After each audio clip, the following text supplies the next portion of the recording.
Our text is found in the book of Psalm, chapter 90, verse 12.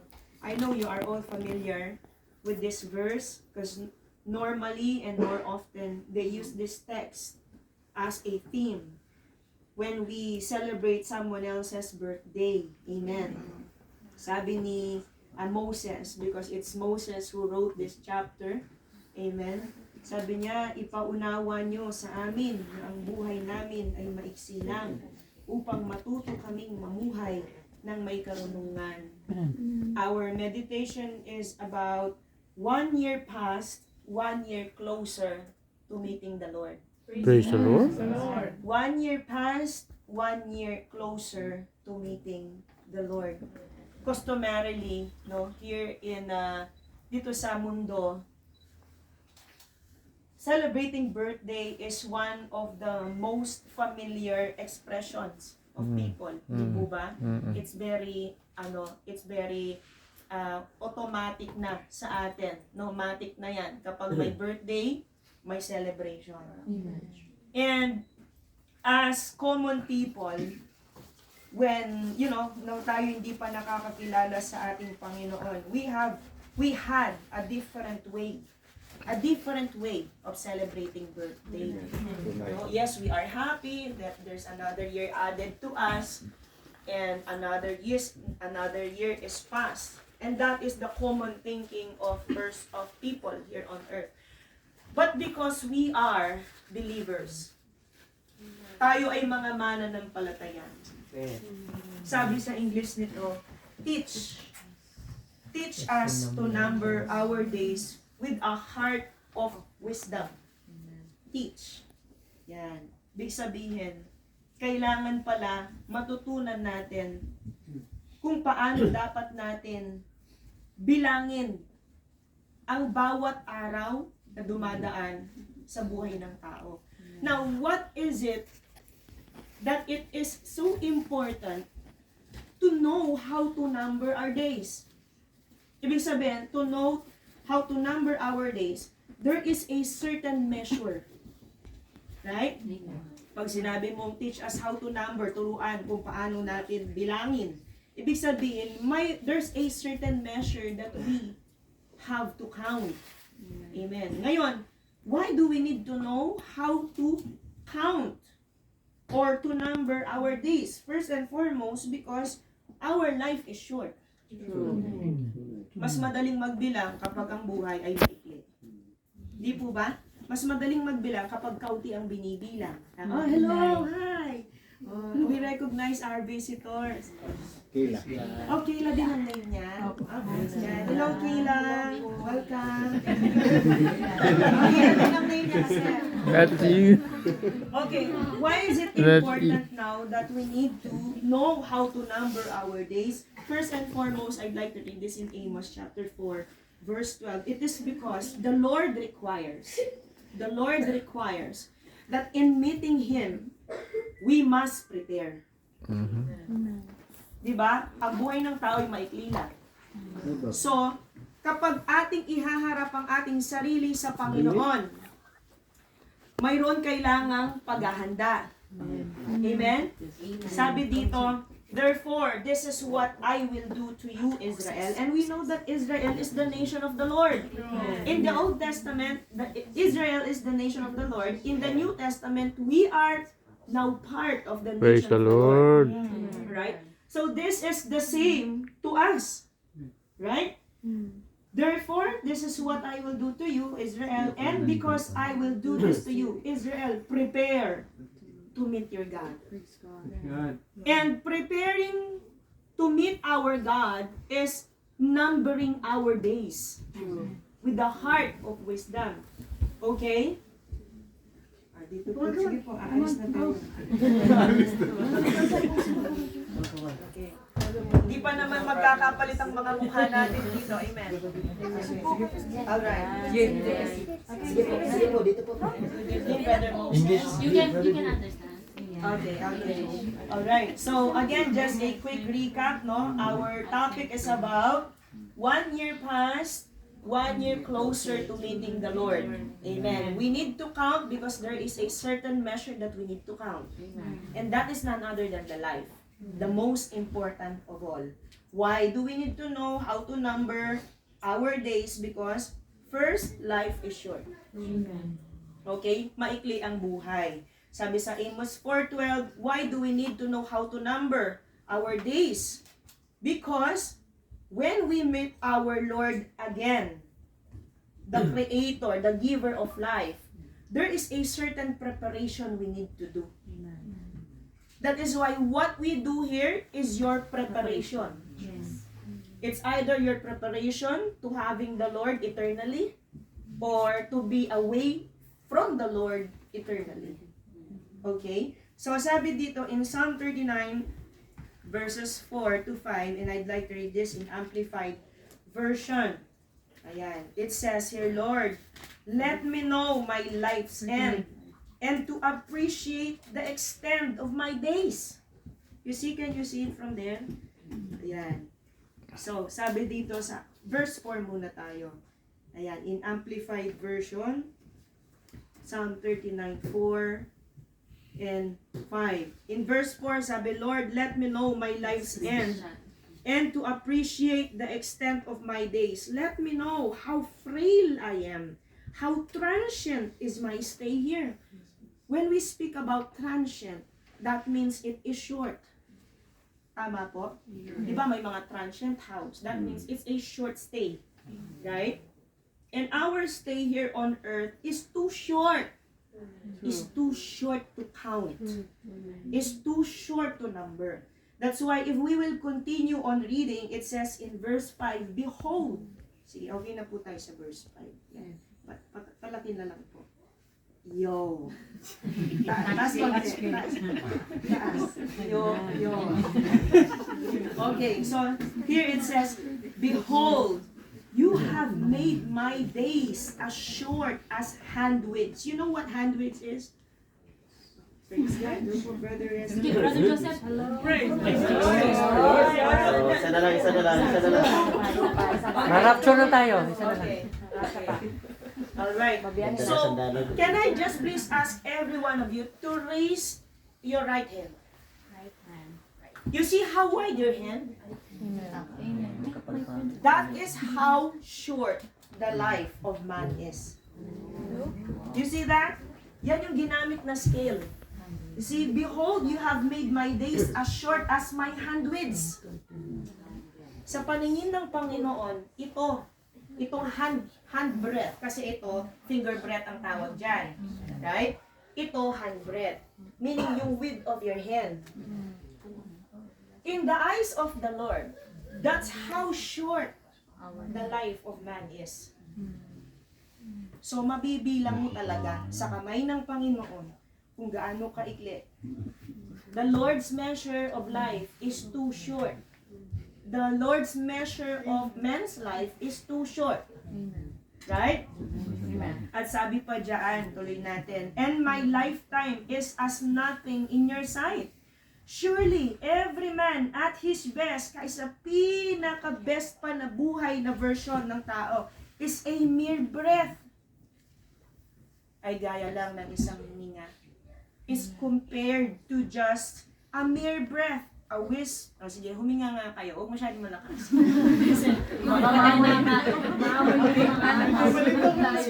Okay, sabi dito, a whisk of smoke. You see this? You see? A whisk of smoke, a vapor that vanishes. That's how short life is. Okay, even when a person reaches 100 years old, here on earth, still in the sight of the Lord, the life of man is just a breath. Okay, kaya if it's as short as that, it is just reasonable and fair that we should know how to number Our lives. our days. Amen. Dapat alam natin kung paano natin dapat bilangin ang buhay. Amen. Amen. Purihin ang ating Panginoon. Yes, Now, how should we number our days? With a heart of wisdom. Nabanggit natin kanina ito, no? Ecclesiastes 12:13. This is how we should number our days, that every day we must not forget to always fear the Lord. Fear the Lord and obey His commands. Right? Why? Because this is the whole duty of man.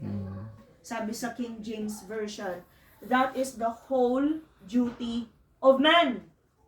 Amen? So, again, because life is short, we must number our days with a heart of wisdom. And numbering our days with a heart of wisdom is fearing God. Liwanag po ba? Fearing God and keep His commandments, for this is the whole duty of man. In a man so short of life, itong width, ganyan lang kaliit and a breath in the eyes of the Lord. The Lord requires that we should fear Him, that we should keep His commands. And that is how we make our life meaningful. From the moment that we were born, yes, we were gifted by God the breath of life. Up until the time that we receive consciousness, moral consciousness to what is good and bad, hanggang sa nagkaroon tayo ng kamalayan na kung ano ang tama at mali, at dahil sa kasalanan, naunawaan natin na kahit tayo may hininga, that even though we are breathing, we are dead because of sin. Amen. And even when a person celebrates his or her birthday yearly, without numbering his or her days with a heart of wisdom, still he or she is dead in the eyes of God. But by the grace of God, our celebration tonight is beyond physical celebration. It's beyond biological celebration, because we are also celebrating the spiritual life. Life, we receive the meaning of life since we receive the life, the true life that comes from the Lord. Right? So, pangalawa, mga kapatid, since we receive this life from the Lord, how should we number our days with a heart of wisdom? We must live prepared every day. Not only when we celebrate birthdays yearly, every day of our lives, we must live prepared. Amen. Remember, again, that's how short life is. Diba? Diba nga, kapag kaunti, when we only have a little span of time, o sa mga basketball players here, right? When it's just 2 minutes, diba? You will do your best to make a score, a point. Because the time is crucial. And God's time is crucial. God is very intentional when it comes to His time. Pinag-iisipang mabuti. God is thinking deliberately when it comes to His decisions, when it comes to the time. Kung kaya hindi lang tayo, we were not just born with this specific date or month or year for no reason. No. All our days are numbered in the sight of the Lord. And even until the last breath of a man, everything is known in the sight of God. That's because that's the wisdom of God.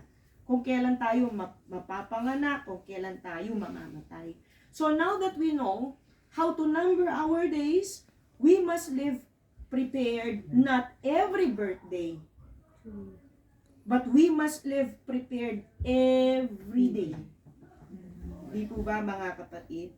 It says in Luke chapter 12, verse 35 to 40, now, how can we live prepared every day?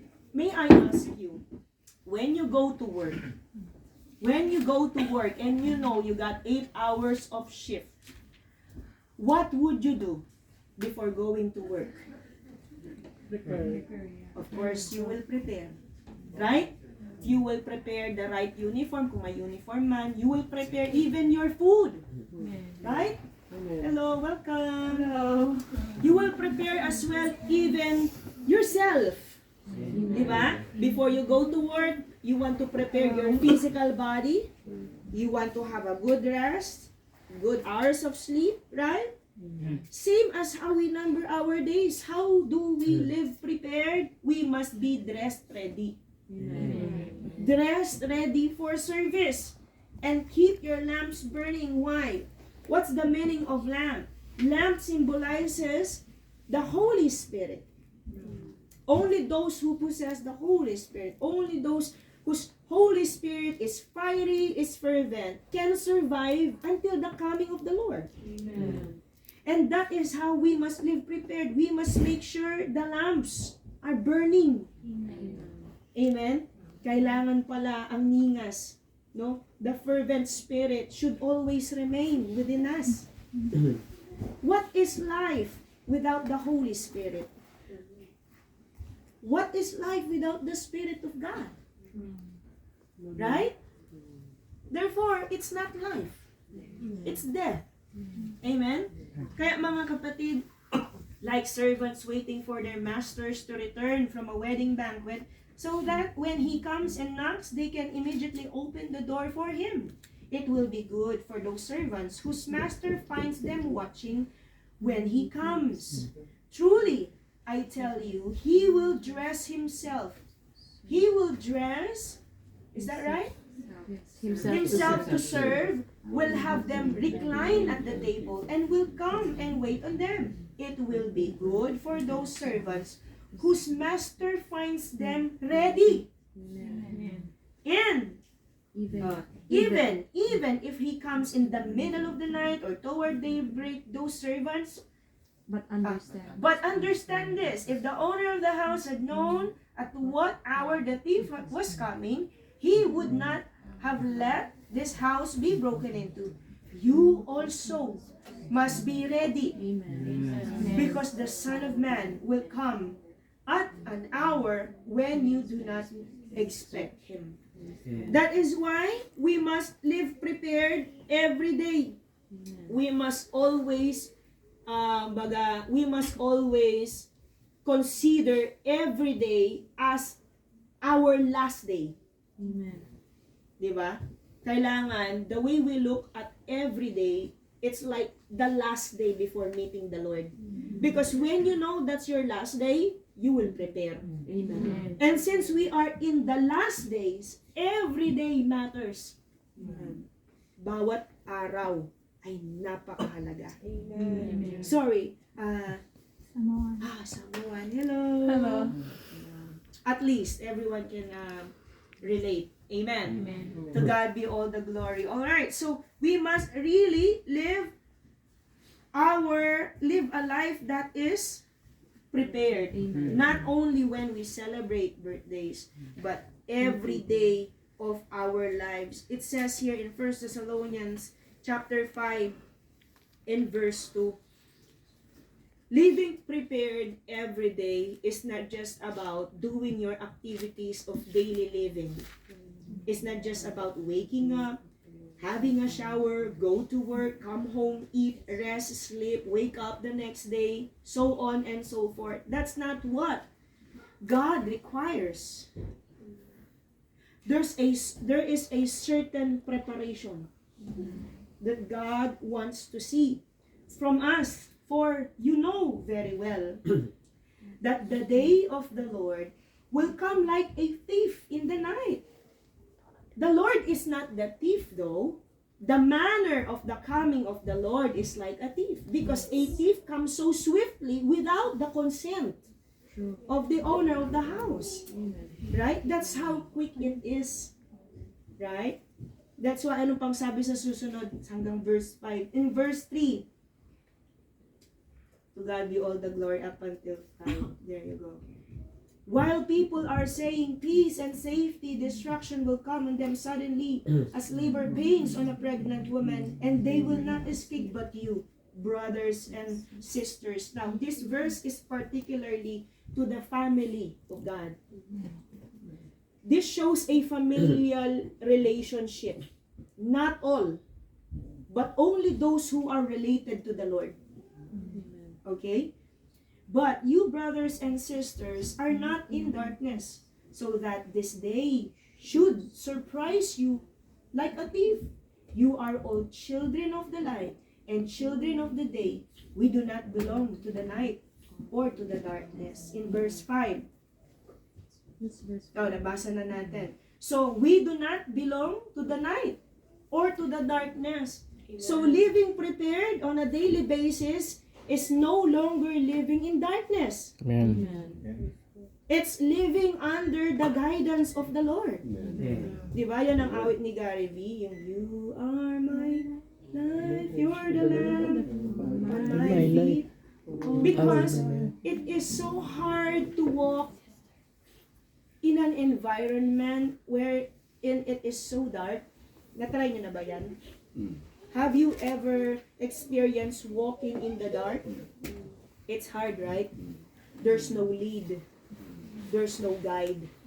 But since we have the light over us, and that's the light of the Lord, we do not just live prepared daily on ourselves, but we follow the light that leads us. Hindi naman tayo, the Lord did not forsake us. Hindi niya tayo iniwan independently.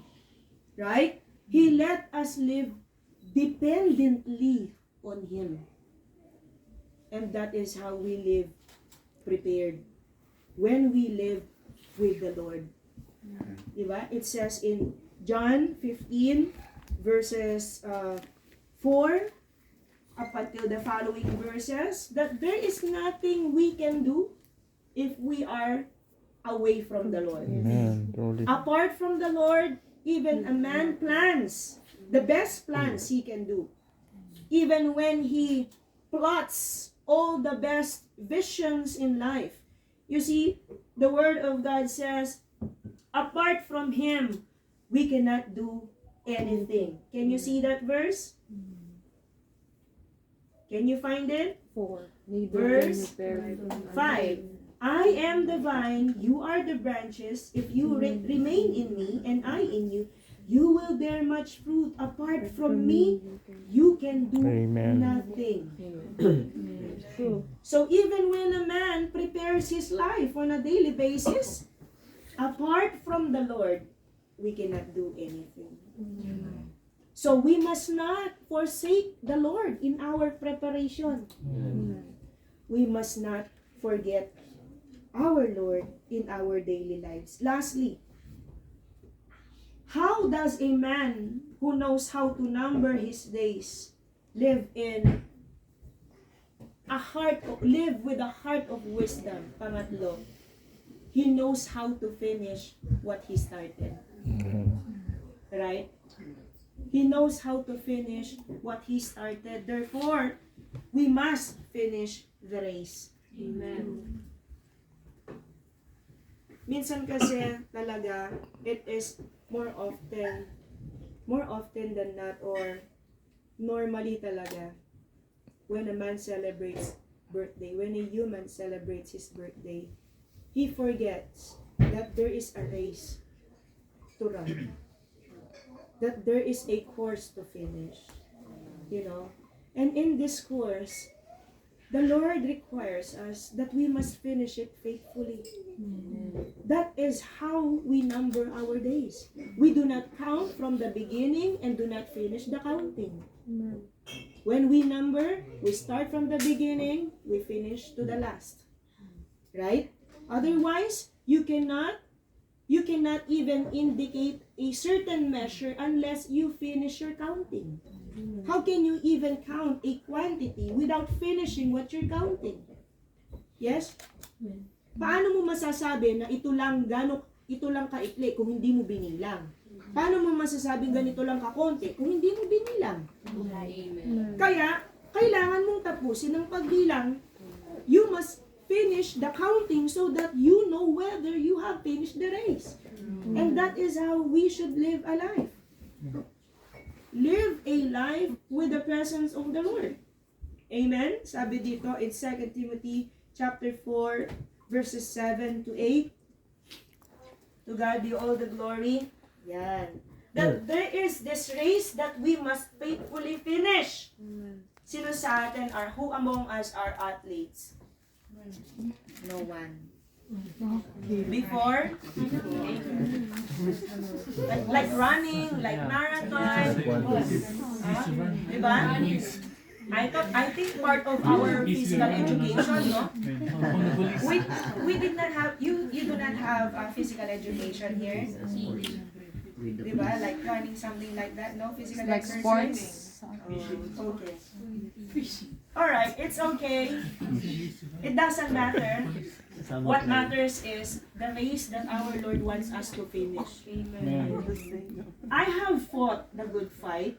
I have finished the race. I have kept the faith. Now, there is in store for me the crown of righteousness, which the Lord, the righteous judge, will award to me on that day, and not only to me, but also to all who have longed for his appearing. So basically, this verse is not just for one person. It is expected that those who live with the Lord, who knows the Lord here? Amen. We all know the Lord. Do we love the Lord? Amen. By the way, we appreciate Sister Chloe and the whole family Praise the Lord. for inviting us Praise to the Lord.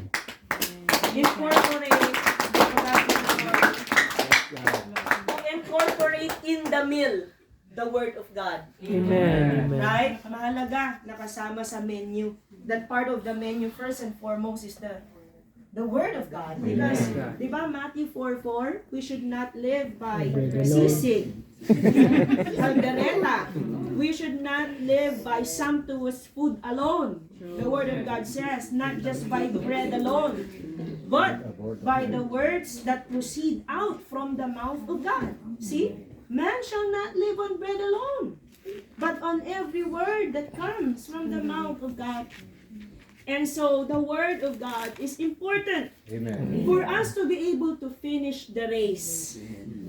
Because the Word itself represents Christ as the Word, the verb. He is. Diba? Siya ang salita. Siya ang verbo. Kaya mga kapatid, we must finish the race faithfully. Sorry, let's go back to 2 Timothy chapter 4, verse 8. Now that we know there is a certain race to finish, diba? There is a certain race to finish, sabi, when we finish the race by numbering our days with a heart full of wisdom, we will be rewarded a crown of righteousness. Praise the Lord. Not just that. Not just to a certain person, but to all who have longed for his appearing. Those who are waiting at the end of the race. Hanggang dun sa pinaka-finish line. Those who are waiting, or those who are aspiring or expectant to finish the line, they will see the appearing of the Lord. Kaya ganun kahalaga, numbering our days. Numbering our days is what? We must value first, know first that the life is short. Amen? Second, we must live prepared on a daily basis. Amen? Pangatlo, we must finish the race faithfully. Amen. That's how we should number our days. And by the grace of God, we are thankful. Can you see, we have different age brackets here? Diba? We do have different age brackets here. So the youngest is, who's that the youngest? Kayla. Sister Kayla. Who is the most mature? Who's the most mature here? Brother Rene. You see, this word doesn't specifically, it's not just specific to a certain age bracket. This exhortation, this word is applicable for all. Those who are still living on earth should know how to number our days with a heart full of wisdom. Kaya before we aspire to become the most, or say the wisest person here on earth, let us aspire to be a wise man before the sight of the Lord. Piliin natin na maging matalino tayo, hindi sa harapan o sa paningin ng tao.